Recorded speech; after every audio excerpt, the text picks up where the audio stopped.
I will never buy a cheap short-term rental or Airbnb ever again.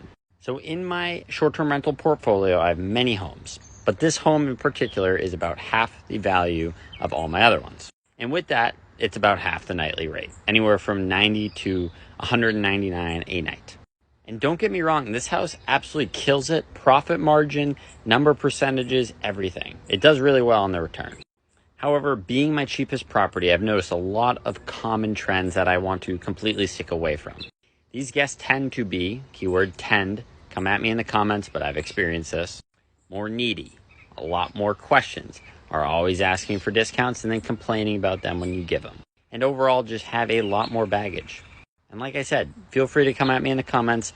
I've managed this property for almost 2 years, so I've seen it firsthand. And I'm not saying all of them, but the majority of them.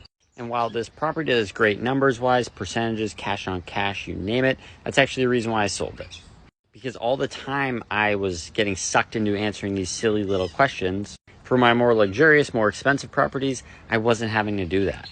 And at this point, it's not about being lazy, it's about scaling my portfolio. Now, properties like this one and many others are a great starting point, and I highly recommend it because you're gonna learn and deal with a lot of good and bad. But just understand and plan for an exit strategy and when it's time to move on. Best of luck and follow for more.